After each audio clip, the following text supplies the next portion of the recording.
Hey guys, it's a good day. I went hiking in a place called Topanga Canyon in California, and I'm so tired. But then I woke back up again. I just had a shower. I wanted to talk about something that Dave B said that I really liked.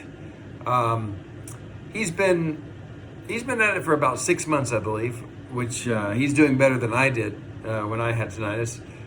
Well, I still have tinnitus, but when I was in a bad place with tinnitus, and he was just saying like sometimes he'll go like a whole hour without noticing it, and he's wondering like, hopefully one day he'll get where he can go a whole entire day without noticing the sound. And I guess he was sort of asking me, what it was like for me. Um, I can't say that I've ever gone a whole day without noticing tinnitus, but I've definitely like gone many hours without thinking about it. Um, but I would say invariably at some point I'll be in a completely quiet place or nearly completely quiet, and I'll just notice it. But like now, when I notice it, it's kind of like I don't really put a lot of thought into it. It's just okay, there it is. I've got a constant, sound, and it's just I can't do anything about it. So I don't really have anything that I need to do.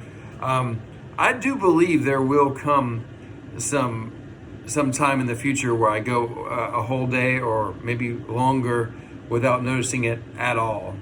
Um, but it's still a little hard, like when it's completely quiet.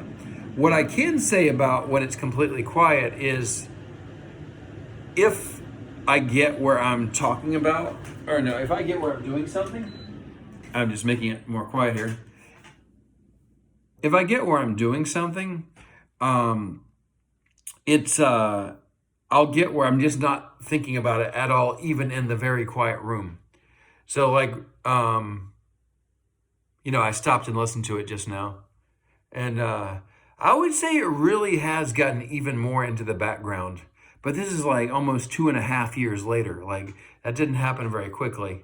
Um, and I don't know how to describe it, but like I'll just give you a kind of a weird example. But like if I put my hand on my knee, I definitely notice that my hand is on my knee, and I probably could even do something less comfortable, like put something a little bit hot or cold on my knee. But like there would come a point where I wouldn't notice the that my hand is on my knee anymore. That's even true. Like, I've talked about pain. Like right now, as I think about it, which I'd rather not, I can feel a little pain in my back right now. I probably should get a little bit better posture, but like, um, it's like if I think about the pain in my back, it's there. But if I don't think about it, it's kind of like it's not there. If I don't think about my hand on my knee, it's not there. But if I sit here and just keep thinking about the hand on my knee, maybe if I get some super glue, it's like, oh my God, I can't get my hand off my knee. And then it's kind of like tinnitus, oh my God, I can't get rid of this sound. So, that sort of scenario can play itself out with pain and other things where it's similar to like many anxiety type things where like someone just told you are a piece of shit and you're good for nothing. I hate you, right? And then like the next couple of hours, you can't stop thinking about what that person said, and it's a similar thing where just the mind gets so involved in it.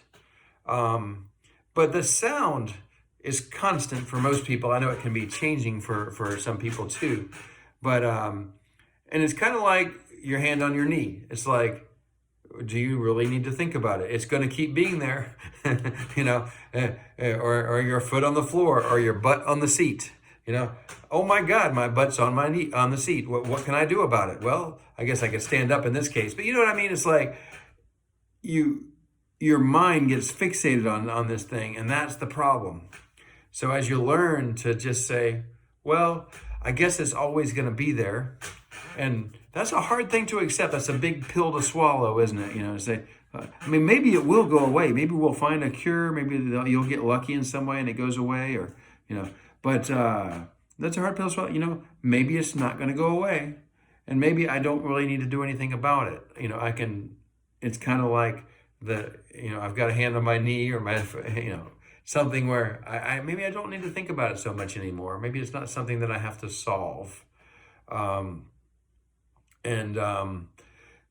That really is part of solving it, for a lot of people. I'm not going to say everybody's exactly the same, but from what I've studied and what I've seen from people, that this is the way out. This is the sort of a cure. But I don't want to ever talk about that, because some people will say absolutely habituation is not something that there's no cure and we need to find a cure. Yes, we do, but it's learning to not think about it is a path to a much, much better place for a large percentage of people. And it often happens a little bit naturally over time, but it also, I believe, is something you can speed up.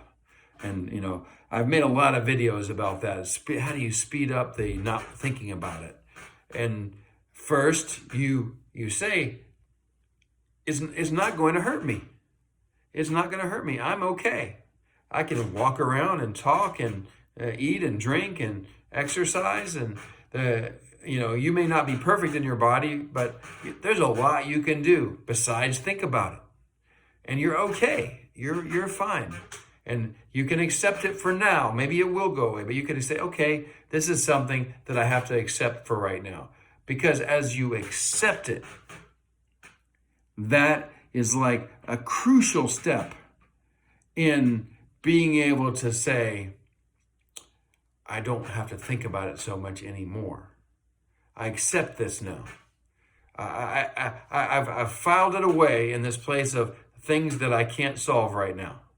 So I don't have to be so busy solving it. I put it in a file folder and I put it over here. And sometimes, especially as you're trying to get to stop thinking about it so much, it keeps coming back. But I'm going to put it back in the file folder, and I'm going to put on some background noise, and I'm going to get busy doing something. I have a little board up here where I write down the things that I need to do. Maybe you should get a little whiteboard and write some things you need to do. And as I covered a lot in previous videos, I haven't done it too much recently. Find some things that you can do that would involve using your brain to think about something else besides the tinnitus. Reading books, drawing, playing music, listening to music, dancing, doing all kinds of different exercises, learning a language. There's a million things under the sun that you could be thinking about besides the tinnitus, right? And that's the challenge.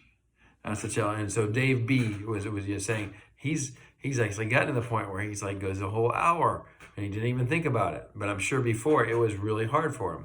So that has to sort of be the goal. How can you go 5 minutes, 10 minutes? And it's worth saying that the one thing that won't work is don't think about it. Don't think about it. That doesn't work. So you have to kind of plan. I'm going to read this book right now. I'm going to play chess online. I'm going to go talk to my neighbor. Anything that will help you get your mind on other things. And I'm kind of bothered by the squeaking of this chair right now. Maybe more than the sound of the tinnitus. But that's another story. So anyways, this is my second video today. So I know I've been a little bit behind recently, but I hope everybody is trying to find a better place to get to, and you're working on it, and you have some actionable information that might lead you to get a little bit better than you are now with your tinnitus. So best wishes to you, and I'll see you next time. Bye-bye.